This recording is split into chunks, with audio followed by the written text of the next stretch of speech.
अगर आप इस कहानी को पूरा समझना चाहते हैं तो कहानी का पहला सीज़न और इसके पहले सभी भाग ज़रूर देखें। उसका लिंक मैं आप लोगों को डिस्क्रिप्शन बॉक्स में दे दूँगी और साथ में कमेंट बॉक्स में पिन भी कर दूँगी, तो आप लोग वहां से भी जाकर देख सकते हैं। लगभग से 40 दिन बाद आज घर पर पूजा रखी गई थी, क्योंकि आज छोटे प्रांशु का नामकरण होने वाला था। सब लोग पूजा के लिए रेडी हो चुके थे।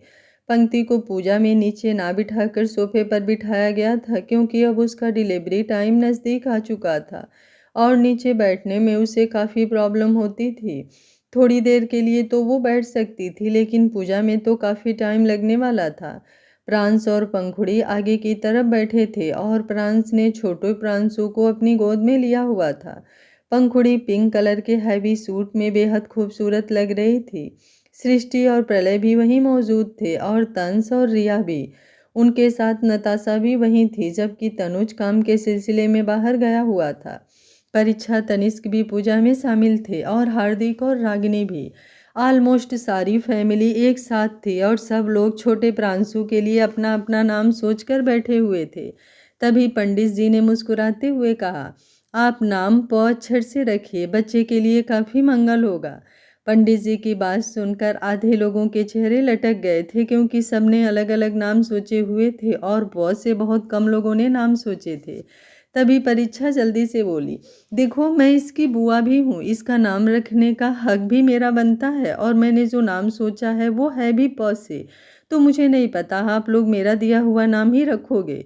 सबकी नज़रें अब उसकी तरफ घूम गई थी और अगले ही पल परीक्षा हल्का सा मुस्कुराकर बोली, मैंने इसका नाम डैड के नाम से सोचा है, आई मीन प्रलय का प्रणय।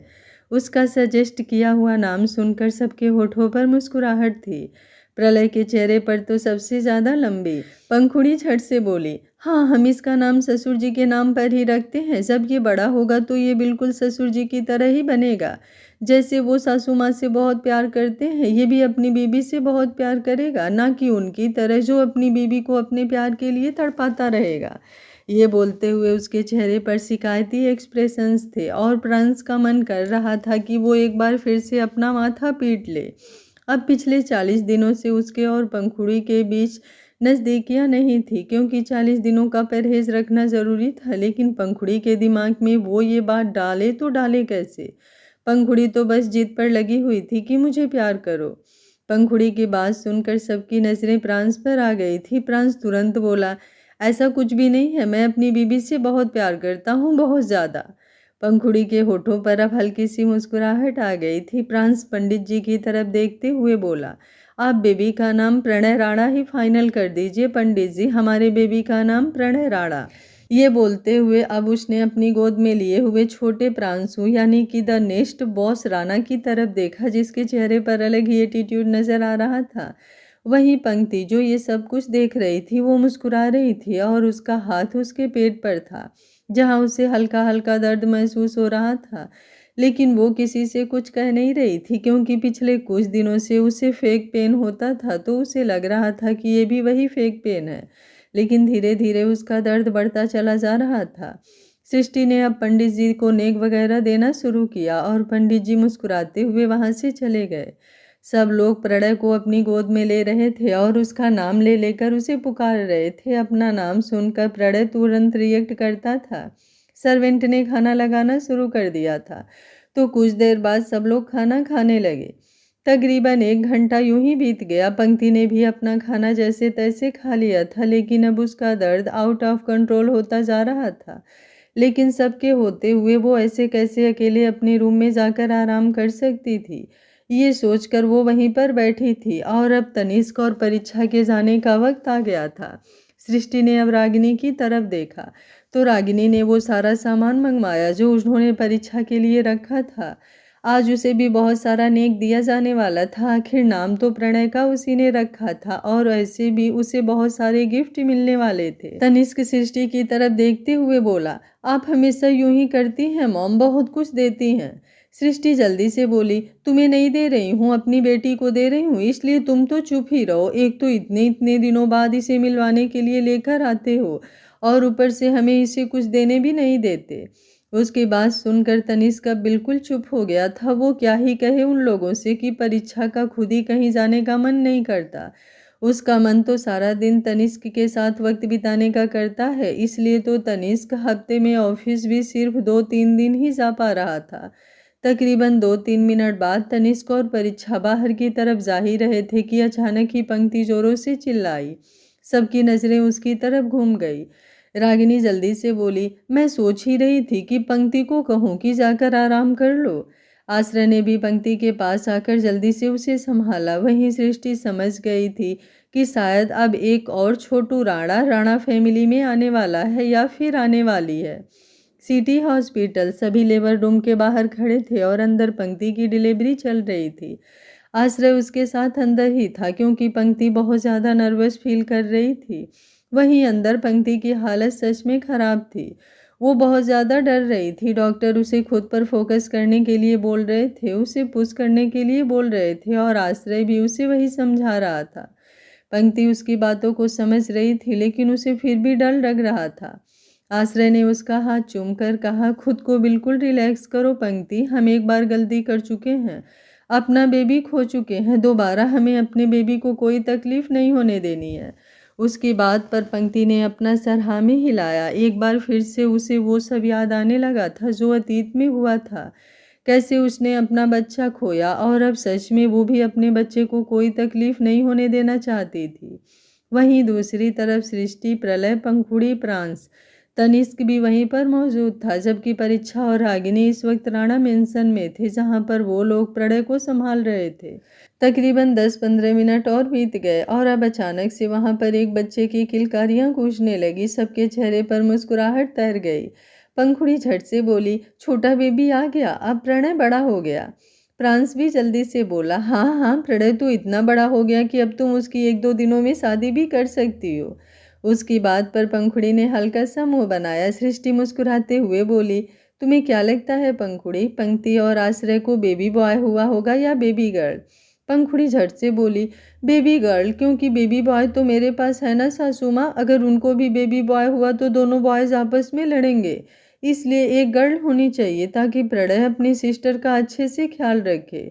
बॉस राणा तो आ गया है, अब बॉस लेडी भी आनी चाहिए। उसकी बात पर सृष्टि हंसने लगी लेकिन उसका दिल कह रहा था कि शायद आश्रय और पंक्ति को भी बेबी बॉय होगा।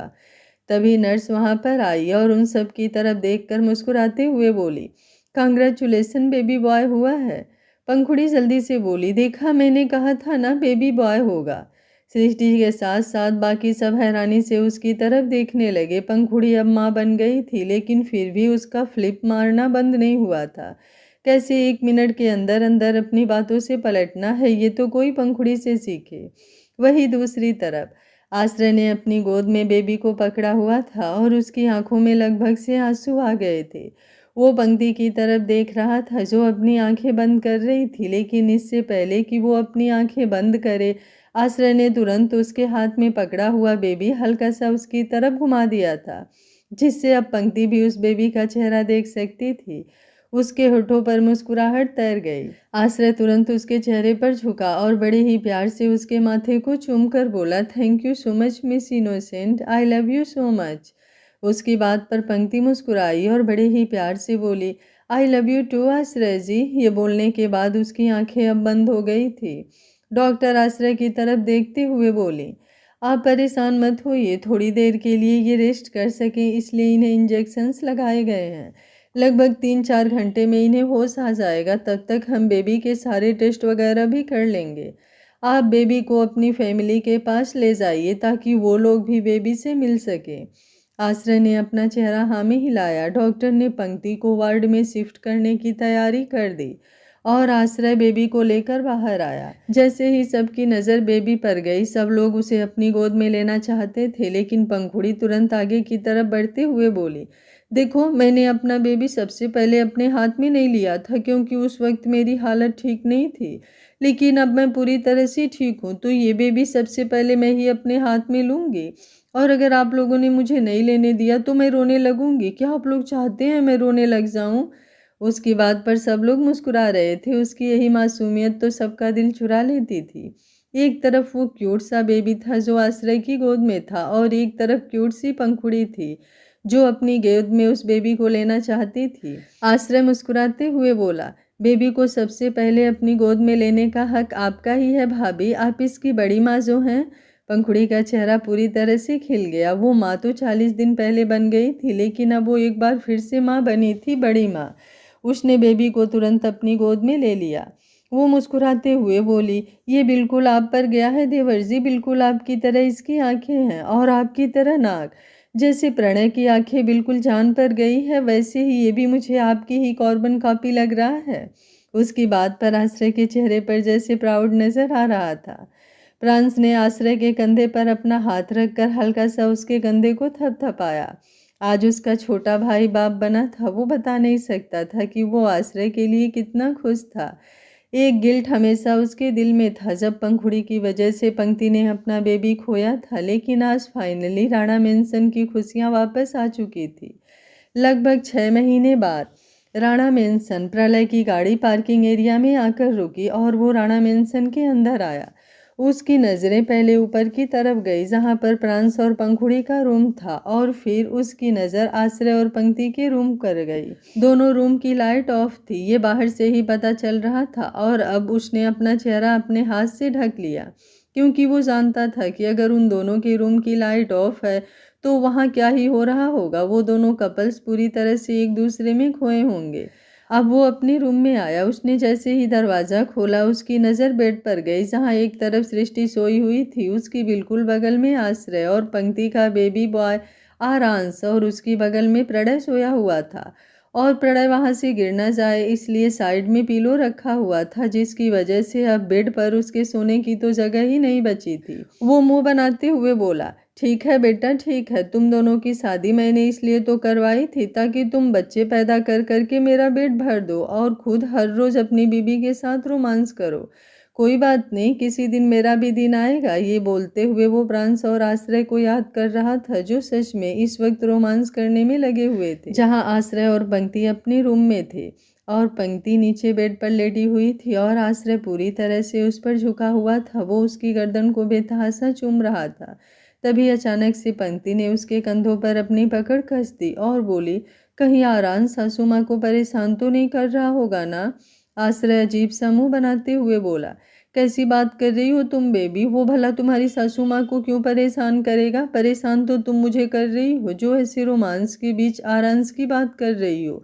वो आराम से अपनी दादी के साथ सो रहा है, तुम बस मुझे फील करो। ये बोलते हुए वो उसके लबों पर झुक गया। पंक्ति को भी खुद समझ नहीं आ रहा था कि वो क्यों ही आरांस की बात कर रही थी, जबकि ये बात तो वो भी जानती थी कि आरांस जब पंक्ति और आश्रय के साथ सोता था तो ढंग से नहीं सोता था, लेकिन सृष्टि के पास तो वो बहुत आराम से रहता था, जैसे पंक्ति उसकी माँ नहीं बल्कि सृष्टि उसकी माँ हो, और सृष्टि भी उसे अच्छे से संभालती थी। अब उसने आरांस के बारे में सोचना छोड़कर सिर्फ और सिर्फ आश्रय पर फोकस करना शुरू किया और उसको रिस्पॉन्स देने लगी। वहीं दूसरी तरफ प्रांस और पंखुड़ी भी एक दूसरे में खोए हुए थे। प्रांस बड़ी ही इंटेंस नज़रों से पंखुड़ी को देख रहा था। जब वो उसकी ज़िंदगी में आई थी तब एकदम बच्ची सी लगती थी, लेकिन अब उसका बदन काफ़ी भर गया था। बेबी होने के बाद से तो वो और भी हेल्दी हो गई थी। वहीं दूसरी तरफ प्रलय ने अपने कपड़े चेंज कर लिए थे और अब वो बिस्तर पर आया। बिस्तर पर उसके सोने के लिए जगह नज़र तो नहीं आ रही थी, लेकिन उसने तकिए को हटाया और फिर प्रणय की बगल में लेट गया।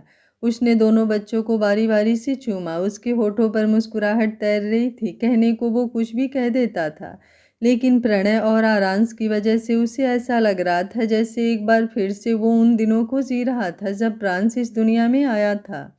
तकरीबन 5 साल बाद राणा मेंशन पंखुड़ी और पंक्ति दोनों गुस्से से एक दूसरे की तरफ देख रही थी। पंखुड़ी मुंह बनाते हुए बोली, मैंने उन दोनों को एक एक चॉकलेट दी थी, पर आरांस ने अपनी चॉकलेट तो छुपा कर रख दी थी, और जब प्रलय की चॉकलेट खत्म हो गई तो वो तुरंत अपनी चॉकलेट निकाल कर ले आया और अब वो बुरी तरह से उसे चिढ़ा रहा है।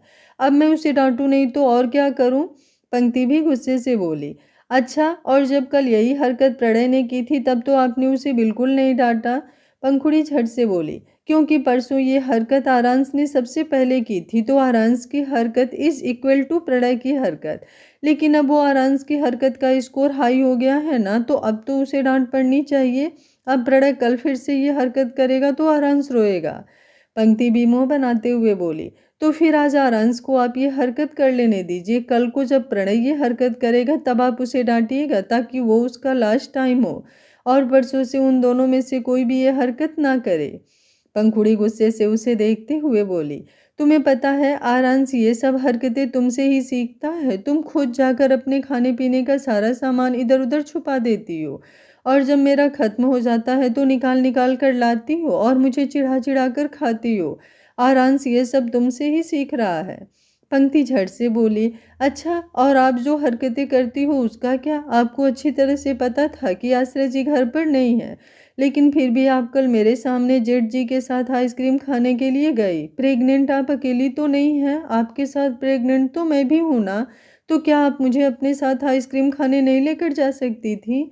ये बोलते हुए उसने अपने पेट पर अपना हाथ रखा, जहाँ उसका बेबी बम्प शो हो रहा था, जो लगभग से 5 महीने का तो होगा। वहीं पंखुड़ी का बेबी बम्प उससे ज़्यादा था, जो देखने में तकरीबन 9 महीने का ही लग रहा था। वो गुस्से से मुंह बनाते हुए बोली, अच्छा तो तुम्हें मेरे आइसक्रीम खाने से प्रॉब्लम हो रही है? ओह अब मैं समझी, अब तुम चाहती हो कि मैं आइसक्रीम भी ना खाऊं। पंक्ति तुरंत बोली, ऐसा बिल्कुल भी नहीं है। बेशक से तो आप आइसक्रीम के डब्बे में बैठ जाइए, लेकिन अकेले नहीं, मुझे साथ में लेकर चलिएगा। मुझे भी आपके साथ आइसक्रीम के डिब्बे में बैठना है। पंखुड़ी मुंह बनाते हुए बोली, तुम्हारी हरकतें देखकर तो मैं तुम्हें कभी भी अपने साथ ना लेकर जाऊं।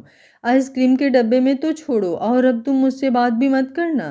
पंक्ति ने हैरानी से कहा, मतलब अब आप मुझसे बात भी नहीं करेंगे? आप मेरे बिना रह लेंगी?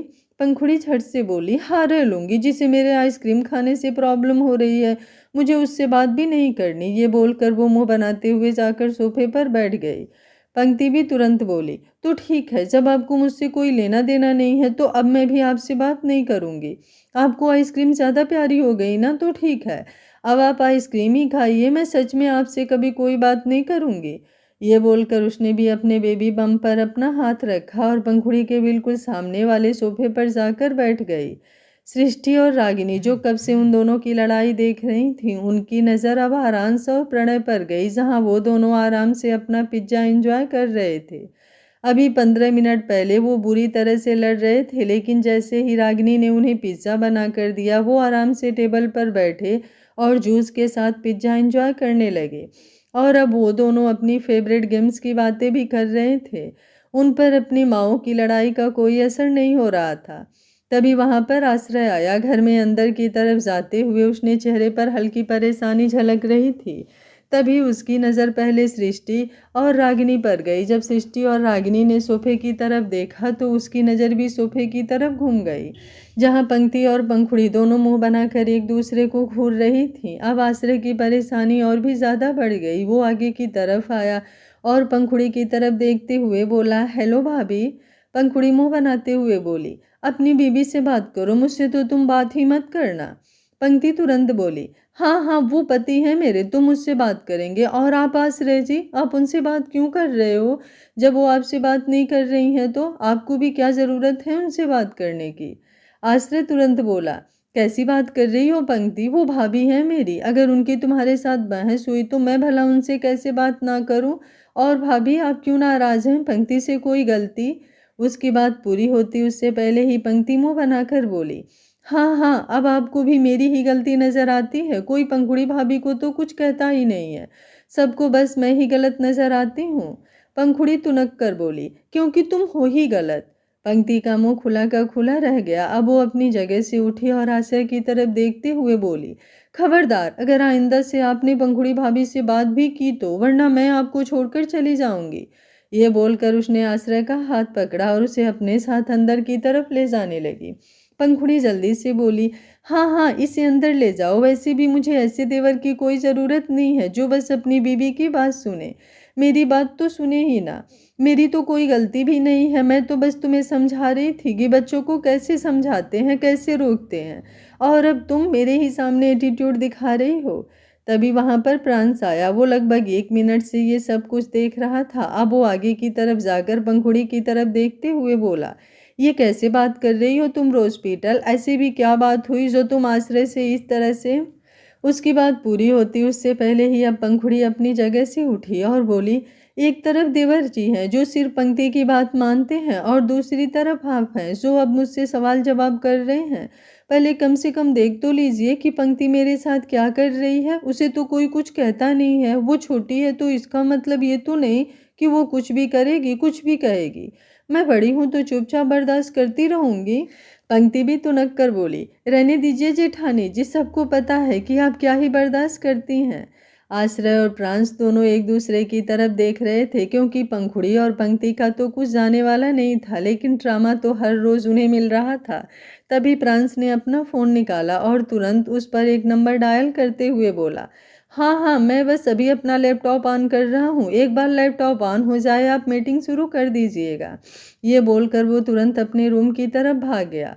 पंखुड़ी मुंह बनाते हुए बोली, मुझे पता है इनकी कोई मीटिंग नहीं है, ये जानबूझकर मुझे छोड़ कर गए ताकि इन्हें पंक्ति से लड़ना ना पड़े, इन्हें मेरी लड़ाइयों में उलझना ना पड़े, मैं बस अकेले लड़ती रह जाऊं। आश्रय भी पंक्ति की तरफ देखते हुए बोला, I am so sorry baby, लेकिन मुझे एक इम्पॉर्टेंट काम है, मैं बस 2 मिनट में आया। ये बोलकर वो भी तुरंत अपने रूम में भाग गया। पंक्ति मुंह बनाते हुए बोली, सिर्फ जेठ जी आपको छोड़कर नहीं भागे हैं, ये भी मुझे छोड़कर चले गए हैं। मुझे तो ऐसा लगता है जैसे इस घर में कोई मुझसे प्यार ही नहीं करता। हाँ, लेकिन करेंगे भी क्यों, मैं कौन सा इस घर की बड़ी बहू हूँ, बस छोटी बहू हूँ, किसी को मुझसे कोई लेना देना ही नहीं है। पंखुड़ी अब उसके पास आई और बोली, ऐसा मत कहो, यहाँ पर सब तुमसे प्यार करते हैं। पंक्ति मुंह बनाते हुए बोली, लेकिन आप तो नहीं करती। पंखुड़ी ने अब उसके गाल पर अपना हाथ रखा और बोली, तुमसे किसने कहा कि मैं तुमसे प्यार नहीं करती, मैं भी तुमसे प्यार करती हूँ, पर तुम मुझसे लड़ती हो तो मुझे बुरा लगता है। पंक्ति भी तुरंत बोली, और जब आप भी मेरे बिना कहीं जाती हो तो मुझे भी बुरा लगता है। पंखुड़ी अब हल्का सा मुस्कुरा कर बोली, अच्छा ठीक है, मैं वादा करती हूँ तुमसे कि अब से मैं आइसक्रीम खाने अकेली नहीं जाऊँगी, तुम्हें भी अपने साथ लेकर जाऊँगी, और खासकर तब जब देवर जी घर पर नहीं होंगे। पंक्ति ने जल्दी से पूछा, पक्का प्रॉमिस। पंखुड़ी ने उसकी तरफ अपनी लिटिल फिंगर बढ़ाते हुए कहा, पक्का प्रॉमिस। पंक्ति ने भी उसकी लिटिल फिंगर से अपनी फिंगर उलझाई और मुस्कुरा दी। सृष्टि और रागिनी उबासियां ले रही थी। उन्हें लगभग से 1 घंटा हो गया था ये तमाशा देखते हुए, लेकिन फिर अचानक ही उनकी आंखें जो नींद से भर रही थी वो एकदम से खुल गई। उनकी नज़र सामने की तरफ गई जहां आरांश एकदम जोरों से चिल्लाया क्योंकि प्रणय ने अचानक से जूस उसके ऊपर गिरा दिया था। आरांश गुस्से से कांप रहा था। वो दांत पीसते हुए बोला, हाउ डेयर यू भाई, अब तो मैं आपको नहीं छोड़ूंगा। ये बोलकर उसने भी अपना जूस का गिलास उठाया और सीधा प्रणय के ऊपर गिरा दिया। प्रणय ने उसे जोर से धक्का दिया और बोला, मैं बड़ा हूं तुमसे, तुम्हारी हिम्मत कैसे हुई मुझ पर जूस गिराने की। आरांश तुरंत अपनी जगह से उठा और प्रणय को धक्का देकर बोला, और मैं छोटा हूँ तो छोटों को तो आपको ख्याल रखना चाहिए, लेकिन नहीं, आपको गुंडागर्दी दिखानी है। आपने पहले मुझ पर जूस क्यों गिराया। पंखुड़ी और पंक्ति दोनों एक दूसरे की तरफ देख रहे थे और सृष्टि और रागिनी के होश इसलिए उड़े हुए थे क्योंकि अभी अभी तो पंक्ति और पंखुड़ी में सुलह हुई थी और अब उन दोनों को लड़ते हुए देख वो दोनों भी एक बार फिर से लड़ने वाली थी। लेकिन पंखुड़ी मुंह बनाते हुए बोली, मुझसे उन दोनों की लड़ाई हैंडल नहीं होती, मुझे नहीं पता, तुम्हें अगर दोनों को एक एक चाटा लगाना है तो बेशक से लगा दो, मेरा दिमाग खराब हो रहा है, मुझे जान के पास जाना है।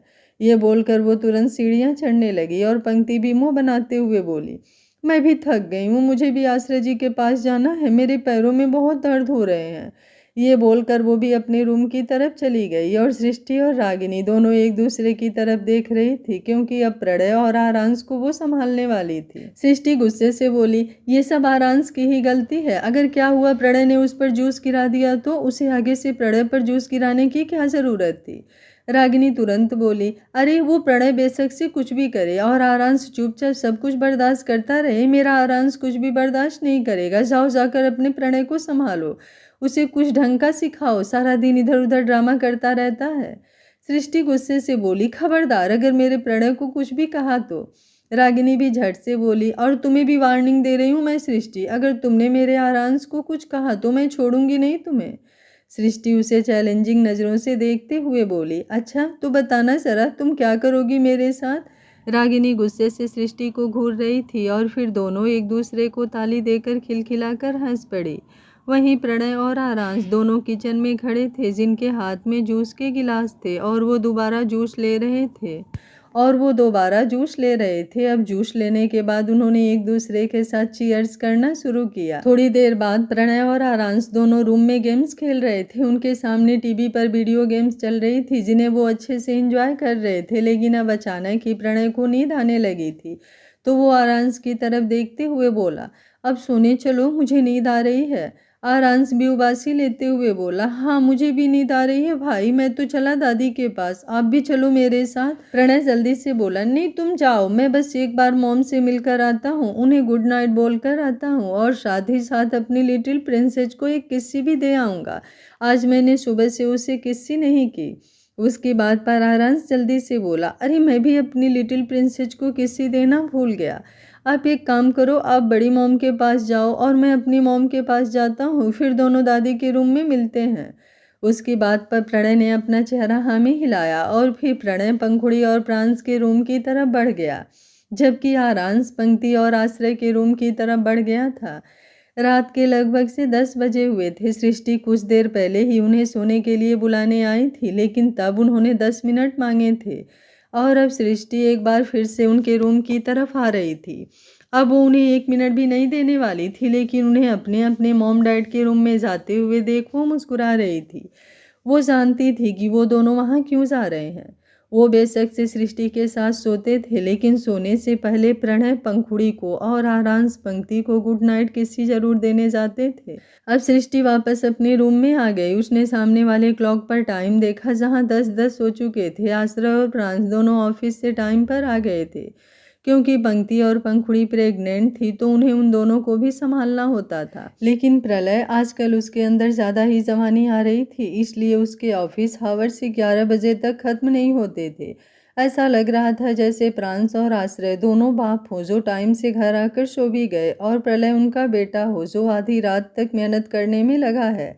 लेकिन ऐसा बिल्कुल भी नहीं था। काम का सबसे ज़्यादा भार प्रांश पर था और उसके बाद आश्रय पर।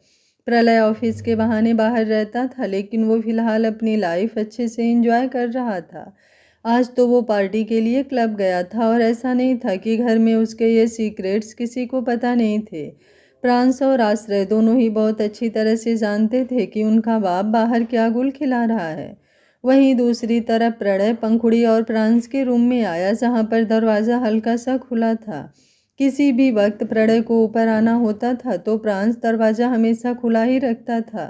सिर्फ तभी बंद करता था जब उसे अपनी हॉस्पिटल के साथ रोमांस करना हो, और फिलहाल उसकी हॉस्पिटल की डिलीवरी किसी भी वक्त हो सकती थी। प्रणय अंदर आया और अंदर आते ही उसने अजीब सा मुंह बनाया। उसकी नज़रें पंखुड़ी पर थी, जिसके ऊपर से पूरा ब्लैंकेट हटा हुआ था और ब्लैंकेट सारा प्रांश की तरफ था और उससे होते हुए ब्लैंकेट नीचे ज़मीन पर भी गिर रहा था। पंखुड़ी को बिना ब्लैंकेट के सोते हुए देख प्रणय मुंह बनाते हुए बोला, एक तो मुझसे मेरी मॉम भी ले ली और ऊपर से मेरी मॉम को ब्लैंकेट भी नहीं देते। ये बोलकर वो जल्दी से आगे आया और अगले ही पल उसने प्रांश की तरफ से सारा ब्लैंकेट खींचकर पंखुड़ी पर डाल दिया। पंखुड़ी नींद में ही कसमसाई और फिर वापस गहरी नींद में सो गई। प्रणय ने मुस्कुराते हुए उसकी तरफ देखा और फिर बिस्तर पर चढ़कर बड़े ही प्यार से उसका गाल चूम लिया। पंखुड़ी को किस करने के बाद उसने अब प्रांश की तरफ देखा, लेकिन प्रांश को उसने किस करना तो दूर की बात, अजीब सा मुंह बनाते हुए देखा और फिर तुरंत रूम में चला गया। उसके जाने के बाद प्रांश ने अपनी आंखें खोली और दरवाजे की तरफ देखते हुए बोला, मुझ पर तो जैसे कांटे लगे थे, तभी तो इस महाशय ने मुझे किस तक नहीं किया। बस सारा प्यार अपनी मॉम के लिए है। और हाँ, नहीं देता मैं तुम्हारी मॉम को ब्लैंकेट। क्यों दूंगा उसे ब्लैंकेट? ये ब्लैंकेट मेरा है। ये बोलकर उसने वो ब्लैंकेट अपने ऊपर वापस खींच लिया। पंखुड़ी एक बार फिर से नींद में कसमसाने लगी। प्रांश ने जब उसे बिना ब्लैंकेट के परेशान होते हुए देखा तो वो तुरंत ब्लैंकेट उसके ऊपर डालने लगा, लेकिन तभी दरवाज़ा एक बार फिर से खुला तो वो तुरंत सीधा होकर लेट गया। वहीं दरवाजे पर प्रणय ही खड़ा था। अब उसके चेहरे पर गुस्सा और भी ज़्यादा नजर आ रहा था। वो तुरंत आगे आया और मुंह बनाते हुए बोला, मुझे पता ही था डैड मॉम के ऊपर से ब्लैंकेट वापस खींच लेंगे। काश मैं मॉम को अपने साथ दादी के रूम में ले जा पाता, पर अभी तो मैं छोटा हूँ, इसलिए मॉम को अपनी गोद में उठा नहीं सकता। पर जब बड़ा हो जाऊंगा तो मैं मॉम को गोद में उठाकर दादी के रूम में ले जाऊंगा। उन्हें डैड के साथ सोने ही नहीं दूंगा। आए बड़े मेरी मॉम का ब्लैंकेट खींचने वाले। ये बोलकर उसने एक बार फिर से सारा ब्लैंकेट खींचकर पंखुड़ी पर डाल दिया और इस बार बिस्तर पर जाकर जल्दी से उन दोनों के बीच तकिया लगा दिए और प्रांस की बैक पर अपना पैर रखकर अपना सारा जोर लगाते हुए उसने दूसरी तरफ लुढ़का दिया। हालांकि प्रांस को हिला पाना भी उसके लिए पॉसिबल नहीं था, लेकिन प्रांस खुद ही दूसरी तरफ हो गया था ताकि प्रणय ये जंग जीत जाए और वहां से चला जाए। और अब सच में प्रणय बिस्तर से नीचे उतरा और फिर दोबारा पंखुड़ी के माथे को चूम कर रूम से बाहर चला गया। प्रांस उसके जाने के बाद मुंह बनाते हुए बोला, इतना रोमांस तो आजकल मैं अपनी बीवी के साथ नहीं कर रहा जितना ये मेरी बीवी की किस्सियां दिए जा रहा है। लगता है इसकी शादी करवानी पड़ेगी ताकि ये जो करे अपनी बीवी के साथ करे। कम से कम मेरी बीवी को आधी रात को आकर ऐसी किस्सी ना करे। ये बोलकर अब उसने वापस वो तकिया हटाया और पंखुड़ी के साथ ब्लैंकेट में घुस गया। उसने साइड टेबल पर रखा हुआ रिमोट उठाया और दरवाज़ा बंद करने लगा, लेकिन फिर कुछ सोचते हुए उसने दरवाज़ा यूं ही खुला छोड़ दिया और अपनी आंखें बंद कर ली। पंखुड़ी जो गहरी नींद में सोई हुई थी, उसे दूर दूर तक ये खबर नहीं थी कि आधी रात को दो लोग उसके लिए पजेसी हुए जा रहे हैं। वहीं दूसरी तरफ आश्रय और पंक्ति का भी यही हाल था। पंक्ति आश्रय के साथ रोमांस कर रही थी, आश्रय उसके चेहरे पर झुका हुआ था। तभी अचानक से रूम का दरवाज़ा नॉक हुआ तो आश्रय जल्दी से सीधा हो गया। पंक्ति की नजरें दरवाजे पर थी। वो तुरंत बोली, मैंने आपको पहले ही कहा था आश्रय जी, अभी थोड़ी देर रुक जाइए, जब तक आरांश मुझे गुड नाइट नहीं बोल जाता तब तक कंट्रोल कर लीजिए। लेकिन आप मेरी बात सुनते ही कहाँ हैं? अब आप जाकर आरांश को देखिए ना। आश्रय ने फिलहाल तो राहत की सांस ली और अब दरवाजे की तरफ आया जहाँ आरांश खड़ा था। उसने जैसे ही दरवाज़ा खोला, आरांश तुरंत आगे की तरफ आया और बोला, मैंने आपको कितनी बार कहा है डैड दरवाज़ा मत बंद किया कीजिए, मुझे मॉम से मिलने आना होता है, लेकिन आप हैं कि दरवाज़ा बंद कर लेते हैं। आश्रय खुद से बड़बड़ाते हुए बोला, बंद दरवाजे में तो तुम पीछा छोड़ते नहीं हो, अगर दरवाज़ा बंद ना करूँ तो पता नहीं क्या क्या करोगे तुम। आरांश ने तुरंत पलटकर उसकी तरफ देखा और बोला, आपने कुछ कहा क्या? आश्रय जल्दी से बोला, मैं कुछ कह सकता हूँ क्या? आरांश थोड़े एटीट्यूड से बोला, वेरी गुड। ये बोलकर अब वो पंक्ति के पास आया और बिस्तर पर चढ़कर उसका गाल चूमते हुए बोला, गुड नाइट मॉम, आराम से सोना आप, और अगर आपको कोई परेशान करे तो मुझे बताना, मैं आपकी परेशानी सॉल्व कर दूंगा। पंक्ति मुस्कुरा कर बोली, मुझे कोई परेशान नहीं कर रहा है आरांश, आप जाकर आराम से दादी के साथ सो जाइए, और अगर यहाँ पर सोना चाहते हैं तो। उसकी बात पूरी होती उससे पहले ही आश्रय का मुंह बन चुका था। एक तो पंक्ति जल्दी से अब रोमांस के लिए रेडी नहीं होती थी, प्रेगनेंसी की वजह से उसकी मूड स्विंग्स होते थे। कभी कभी तो आश्रय बेचारा उसे मनाता ही रह जाता, लेकिन पंक्ति की तरफ से उसे बिल्कुल रिस्पॉन्स नहीं मिलता था। वहीं आरांश जल्दी से बोला, नो मॉम, मैं यहाँ पर नहीं सो पाऊँगा, लेकिन अगर आप मेरे साथ दादी माँ के रूम में चलना चाहती हैं तो चल सकती हैं। पंक्ति मुस्कुरा कर बोली, काश चल पाती, लेकिन अभी ऐसा पॉसिबल नहीं हो पाएगा। आप तो जानते हो ना, वैसे ही आपकी लिटिल प्रिंसेस मुझे थोड़ा परेशान करती है, और अगर दादी माँ के रूम में जाकर सोऊंगी तो और ज़्यादा परेशान हो जाऊंगी। नई जगह पर आपकी मॉम को नींद नहीं आती है। आप जाओ और जाकर आराम से सो जाओ। आरांश मुस्कुराकर बोला, गुड नाइट मॉम। पंक्ति ने भी प्यार से उसे किस किया और गुड नाइट कहा तो आरांश तुरंत वहां से चला गया, लेकिन जाते जाते आश्रय को अपनी तिरछी निगाहों से देखते हुए गया। वहीं आश्रय ने उसके जाने के बाद दरवाज़ा बंद करना चाहा तो पंक्ति जल्दी से बोली, अरे अभी तो आरांश बोल कर गया है कि दरवाज़ा मत बंद किया कीजिए, तो अब आप दरवाज़ा क्यों बंद कर रहे हैं? प्लीज़ दरवाज़ा मत बंद कीजिए। आश्रय जी, एक तो वैसे ही मुझे बेचैनी सी हो रही है, अगर आप दरवाज़ा बंद करेंगे तो फिर मुझे नींद नहीं आएगी। Good night. ये बोलकर वो बिस्तर पर लेट गई और अगले ही पल उसने ब्लैंकेट को अपने मुंह तक डाल लिया। आश्रय तो बस उसकी तरफ देखता ही रह गया। कितनी मुश्किल से उसने पंक्ति को मनाया था, लेकिन आरांश उसके सारे मूड पर पानी फेर कर चला गया था। वहीं आरांश और प्रणय अब दोनों सृष्टि के पास उसके रूम में पहुंच चुके थे और फिर कुछ देर बाद सृष्टि के एक तरफ आरांश सो रहा था तो दूसरी तरफ प्रणय। एक ने सृष्टि को आगे से हक कर रखा था तो दूसरे ने पीछे से। उनके हक करने पर सृष्टि हल्का सा कसमसाई और फिर अपना एक हाथ आगे और एक हाथ पीछे कर उन दोनों को हल्का हल्का एक साथ थपथपाने लगी। कुछ ही देर में वो तीनों गहरी नींद में जा चुके थे और उनके सोने के बाद अब रूम का दरवाज़ा खुला और प्रलय अंदर की तरफ आया। अंदर आते ही उसकी नज़रें बेड पर थी। वो हल्का सा मुस्कुराया और उसने पहले अपने कपड़े उतारे और फिर प्रणय को अपनी गोद में उठाकर आरांश के पास सुलाया और सृष्टि को बेड के किनारे पर कर दिया ताकि दूसरे किनारे पर वो आराम से सो सके। अब एक किनारे पर प्रलय था और दूसरे किनारे पर सृष्टि, और उन दोनों के बीच प्रणय और आरांश आराम से गहरी नींद में सोए हुए थे। तकरीबन 10 दिन बाद पंखुड़ी और पंक्ति दोनों ही बाहर गार्डन एरिया में वॉक कर रही थी। उन दोनों के हाथों में उनका लेटेस्ट आईफोन था और दोनों ही उस पर इंस्टाग्राम चला रही थी। पंखुड़ी मुंह बनाते हुए बोली, मुझे ना एक रील बनानी है, लेकिन मेरे ना पेट में थोड़ा थोड़ा दर्द हो रहा है, तो मुझे समझ नहीं आ रहा मैं वो रील अभी बनाऊं या फिर बाद में। पंक्ति कुछ सोचते हुए बोली, तो कोई बात नहीं भाभी, अभी फ़िलहाल आप रेस्ट कर लीजिए, वो रील 1-2 दिनों बाद बना लीजिएगा। पंखुड़ी जल्दी से बोली, अरे नहीं नहीं, इतना टाइम नहीं रुक सकती मैं, क्योंकि वो रील मुझे प्रेगनेंसी में बनानी है, उसमें ना बेबी बम्प चाहिए होता है, और अगर इन दिनों में मेरी डिलीवरी हो गई तो फिर मैं वो रील नहीं बना पाऊँगी। कहीं ऐसा तो नहीं कि तुम्हें पता है कि मुझे कौन सी रील बनानी है और तुम जानबूझकर मुझे रोक रही हो ताकि उस म्यूज़िक पर तुम रील बना सको।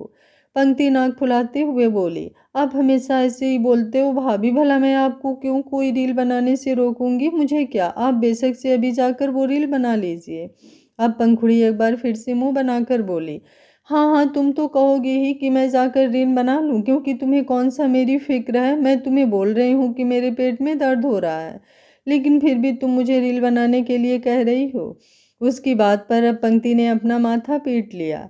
तभी सृष्टि वहां पर आई और सामने झूले पर बैठते हुए बोली, किस बारे में बात कर रही हो तुम दोनों, अब क्या बहस चल रही है तुम दोनों के बीच। पंक्ति तुरंत सृष्टि के पास आई और झूले पर बैठते हुए बोली, देखिए ना सासू माँ, पंखुड़ी भाभी मुझ पर बेवजह इल्जाम लगा रही हैं। इन्होंने मुझे कहा कि मेरा पेट दर्द हो रहा है, लेकिन मुझे रील भी बनानी है, तो मैंने कहा कि आप रील बाद में बना लीजिएगा, पहले आप आराम कर लीजिए। तो ये बोली कि मैं नहीं चाहती कि ये रील बनाए, और जब मैंने इन्हें रील बनाने के लिए कहा तो ये कहती हैं कि मुझे इनकी फिक्र नहीं।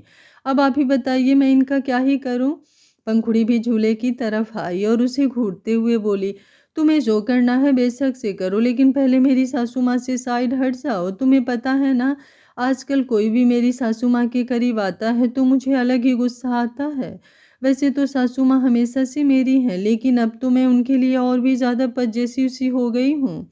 उसकी बात पर सृष्टि मुस्कुराते हुए बोली, तुम्हें पता है इस बात का मतलब क्या है। पंखुड़ी और पंक्ति दोनों ने हैरानी से उसकी तरफ देखा और अब सृष्टि मुस्कुराते हुए बोली, इसका मतलब ये है कि तुम्हारी टमी में जो बेबी है वो मुझसे बहुत ज़्यादा अटैच्ड है, वो मुझसे बहुत ज़्यादा प्यार करता है, इसलिए उसे बिल्कुल पसंद नहीं कि कोई और मेरे करीब आए। देखना, जब वो बेबी इस दुनिया में आ जाएगा तो सबसे ज़्यादा प्यार मुझे ही करेगा। पंखुड़ी तुरंत बोली, ऐसा बिल्कुल नहीं हो सकता, आपसे सबसे ज़्यादा प्यार मैं ही करती हूँ सासू माँ, मुझसे ज़्यादा प्यार आपको कोई भी नहीं कर सकता, खुद ससुर जी भी नहीं। सृष्टि उसकी बात सुनकर हंसने लगी थी। ऐसा नहीं था कि वो ये सब यूं ही बोल रही थी, ये सब उसने आश्रय और परीक्षा के टाइम पर फील किया था। जब वो आश्रय और परीक्षा के साथ प्रेग्नेंट थी तो कभी कभी उसे प्रलय पर बहुत ज़्यादा प्यार आता था, कभी कभी तो उसका मन करता था कि वो सारा दिन प्रलय के साथ ही चिपकी रहे, और कभी उसे ऐसा लगता था जैसे प्रलय उसके पास है या नहीं उसे कोई फर्क ही नहीं पड़ता। तो वो हमेशा सोचती थी कि शायद उसके एक बेबी को प्रलय से कुछ ज़्यादा ही प्यार है और दूसरे को प्रलय से कोई फर्क ही नहीं पड़ता। और सच में ऐसा ही था। परीक्षा प्रलय से बहुत प्यार करती थी और आश्रय परीक्षा के मुकाबले प्रलय को थोड़ा कम प्यार करता था। उसकी बॉन्डिंग सृष्टि से ज़्यादा थी। पंखुड़ी भी अब झूले पर बैठी हुई थी और वो तीनों आराम से झूला झूल रही थी। तभी रागिनी वहाँ पर आई और उन तीनों की तरफ देखते हुए बोली, मुझे लगता है सृष्टि, तुम्हें भी इन लोगों को ज्वाइन कर लेना चाहिए। सृष्टि अपनी आईब्रो ऊपर की तरफ उठाकर बोली, मतलब। रागिनी हंसकर बोली, जब अगली बार ये दोनों प्रेग्नेंट होंगी तो तुम भी इनके साथ ही प्रेग्नेंट हो जाना, तब तुम तीनों इस झूले पर बैठी हुई बहुत अच्छी लगोगी। पंखुड़ी हंसकर बोली, हाँ रागिनी चाची, आप भी हम लोगों को ज्वाइन कर लेना, हम चारों प्रेग्नेंट होंगे तो कितना मज़ा आएगा ना। उसने तो बोलने को बोल दिया था, लेकिन रागिनी का चेहरा अब मायूस हो गया था। सृष्टि ने तुरंत पंखुड़ी का हाथ पकड़कर उसे चुप करवाया और बोली, चुप पंखुड़ी। पंखुड़ी का चेहरा उतर गया, क्योंकि उसे पता था कि रागिनी को कभी बच्चे नहीं हो सकते। वो रागिनी की तरफ देख रही थी और रागिनी अपनी आंखों में नमी लिए बोली, मैं तुम तीनों के लिए सूप बनवा देती हूँ। ये बोलकर वो अंदर की तरफ चली गई। पंखुड़ी जल्दी से बोली, मैंने उन्हें मायूस कर दिया ना सासू माँ। आप कहती हो कि गलती से भी किसी का दिल नहीं दुखाना चाहिए वरना पाप लगता है। तो क्या मैंने रागिनी चाची का दिल दुखाया तो अब मेरे साथ कुछ गलत होगा? उसकी बात पर सृष्टि जल्दी से बोली, नहीं ऐसा कुछ नहीं होगा बेटा। तुमने कौन सा जानबूझकर रागिनी से वो सब कुछ कहा? तुम्हारे मुंह से निकल गया ना, इट्स ओके। मैं रागिनी के पास जाती हूँ, उसे संभालती हूँ, तुम ज़्यादा टेंशन मत लो। पंक्ति, तुम पंखुड़ी को संभालना। उसकी बात सुनकर पंक्ति ने अपना चेहरा हामी हिलाया और फिर सृष्टि वहां से अंदर की तरफ आ गई। रागिनी सीधा किचन में आ गई थी और सबके लिए सूप बना रही थी। तभी सृष्टि ने आकर उसे पीछे से अपनी बाहों में भर लिया। रागिनी मुंह बनाते हुए बोली, मैं प्रलय जीजू नहीं हूँ जो तुम मेरे साथ रोमांस करने का सोच रही हो, और ना ही तुम हार्दिक हो जिसके साथ मैं रोमांस करना चाहूँ। तो छोड़ो मुझे। सृष्टि ने उसे कंधों से पकड़कर अपनी तरफ घुमाया और उसके चेहरे की तरफ देखते हुए बोली, तुम्हें लगता है तुम्हारी ये बातें तुम्हारे आंसुओं को और तुम्हारी तकलीफ को छुपा लेंगी? उसकी बात पर रागिनी ने नज़र उठाकर उसकी तरफ देखा। सृष्टि उसके गाल पर अपना हाथ रखकर बोली, तुम्हें पता है ना पंखुड़ी? उसकी बात बुरी होती उससे पहले रागिनी बोली, पंखुड़ी के बारे में कुछ मत कहना सृष्टि। मैं जानती हूँ उसकी कोई गलती नहीं है, वो तो बहुत मासूम है। मैंने कौन सा आज उससे पहली बार बात की है या फिर उसे पहली बार देखा है? पिछले 7-8 सालों से देख रही हूँ उसे। जैसे वो हमारे घर में आई थी आज भी वो वैसे ही मासूम है। पर अपनी तकलीफ का क्या करूँ? क्या चला जाता उस भगवान का अगर वो मुझे भी माँ बनने का सुख। उसकी बात पूरी होती उससे पहले ही सृष्टि बोली, कैसी बात कर रही हो तुम रागिनी? जरा बताओ तुम मुझे कि क्या तुम माँ नहीं हो? पहले तुम मेरे प्रांस की माँ बनी, फिर मेरे आश्रय और परीक्षा की माँ बनी, उसके बाद तुम प्रणय और आरांश की माँ बनी, और अब 2 बच्चे फिर से तुम्हारी गोद में आने वाले हैं। और कितने बच्चों की माँ बनना अभी बाकी है? हाँ, क्या मैं नहीं जानती? आश्रय और परीक्षा को मुझसे ज़्यादा तुमने संभाला है। क्या मैं नहीं जानती कि प्रांश जो बातें मुझे नहीं बोल पाता वो तुम्हें बोल जाता है? मैं तो उसके टाइम पर अपनी डिस्ट्रॉयर के साथ बिजी थी। ये तो तुम थी जो उसे रातों को गोद में लेकर बैठी रहती थी, उसके साथ खेलती थी, मुस्कुराती थी, उसे खाना खिलाती थी। ये सब एक माँ नहीं करती तो और कौन करता है? मेरे तीनों बच्चों को चोट लगती थी तो मेरी आंखों में आंसू बाद में आते थे और तुम जाकर मरहम का डब्बा पहले ले आती थी। मैं तो खुद को नहीं संभाल पाती थी और तुम मुझे और मेरे बच्चों को संभाल जाती थी। अब बताओ ये एक माँ नहीं करती तो और कौन करता है? और अभी प्रणय और आरांश को मैंने बहुत रातों को अपने साथ सुला लिया। अब तुम्हारी बारी है, क्योंकि मैं तो 2 लिटिल बेबीज को संभालने वाली हूँ। अब इन बड़े शैतानों को तुम्हें संभालना है। उसकी बात पर रागिनी अब हंसते हंसते मुस्कुराने लगी थी। वो कुछ कहती उससे पहले ही दरवाजे पर एक सर्वेंट आकर खड़ी हुई और घबराते हुए बोली, बड़ी मालकिन, वो पंखुड़ी भाभी। उसकी बात पूरी होती उससे पहले ही सृष्टि और रागिनी दोनों बाहर की तरफ बढ़ गए। बाहर पंखुड़ी झूले पर बैठी थी और उसने अपने पेट पर अपना हाथ रखा हुआ था। पंक्ति उसे संभालने की कोशिश कर रही थी। पंखुड़ी गुस्से से बोली, मुझे दर्द हो रहा है पंक्ति, और ये सब तुम्हारी वजह से हो रहा है। तुमने झूला तेज किया। पंक्ति तुरंत बोली, पर मैंने तो झूला तेज किया ही नहीं भाभी, झूला तो कब से अपनी जगह पर खड़ा है। आपको दर्द मेरी वजह से नहीं बल्कि इसलिए हो रहा है क्योंकि अब आपकी डिलीवरी का टाइम आ गया है। पंखुड़ी अपना चेहरा नामे हिलाते हुए बोली, मुझे नहीं करवानी डिलीवरी, उस वक्त बहुत ज़्यादा दर्द होता है, मैं कोई डिलीवरी नहीं करवाने वाली। उसकी बात सुनकर सृष्टि और रागिनी दोनों ने एक दूसरे की तरफ देखा। पंखुड़ी अब जैसे तैसे अपने पेट पर हाथ रखकर झूले से खड़ी हुई और किसी पांडा की तरह चलते हुए बोली, तुम ही करवाओ डिलीवरी, बेशक से मेरे हिस्से की भी करवा लो, और अगर इतना भी कम पड़े तो सासू माँ को कहो, वो करवा लेंगी अपनी डिलीवरी, क्योंकि मुझे तो कुछ नहीं करवाना। ये बोलते हुए वो अंदर जा रही थी। रागिनी सृष्टि की तरफ देखते हुए बोली, प्रांस को कॉल करना पड़ेगा। सृष्टि भी तुरंत बोली, क्योंकि वही है जो पंखुड़ी को संभाल सकता है। उसकी बात सुनकर रागिनी ने अपना चेहरा हाँ में हिलाया और तुरंत प्रांस को कॉल लगा दिया। वहीं पंखुड़ी अभी भी किसी फुटबॉल की तरह चलते हुए घर के अंदर जा रही थी और साथ साथ दर्द से सिसकियां भी भर रही थी। 15 मिनट बाद सब लोग सिटी हॉस्पिटल के बाहर खड़े थे और अंदर पंखुड़ी और प्रांस। पंखुड़ी इस बार और भी ज़्यादा हाइपर हो रही थी। वो प्रांस को बार बार बोल रही थी, मुझे घर ले चलिए, पिछली बार तो मैं बच गई थी लेकिन इस बार मैं मर जाऊंगी जान। प्रांस उसके होठों पर उंगली रखते हुए बोला, ऐसी बात नहीं बोलते हैं रोज पीटल, तुम्हें जीना है अपनी जान के लिए। प्रांस की बेचैनी भी बढ़ती जा रही थी, फिर भी वो अपनी रोज पीटल को संभाल रहा था। डॉक्टर अपना काम कर रही थी, बाहर सृष्टि की धड़कनें भी बढ़ी हुई थी, उसे पंखुड़ी की बहुत चिंता हो रही थी। उसे पता था पंखुड़ी थोड़ा भी दर्द बर्दाश्त नहीं कर पाती है। थोड़ी देर में बच्चे की किलकारी गूंजी, बाहर सबके चेहरे पर स्माइल आ गई और अंदर प्रांस के चेहरे पर सुकून भरी स्माइल थी। डॉक्टर ने मुस्कुराते हुए प्रांस की तरफ देखते हुए बोली, मुबारक हो मिस्टर राणा, आपकी प्रिंसेस आई है। प्रांस ने आगे बढ़कर अपनी प्रिंसेस को अपनी बाहों में थाम लिया था और उस नन्हे वजूद को देखकर उसकी आंखों में आंसू आ गए थे। पंखुड़ी ने मुस्कुराते हुए थोड़ी नाराजगी से कहा, इस बार भगवान ने आपकी बात सुनी, जान मेरी नहीं सुनी।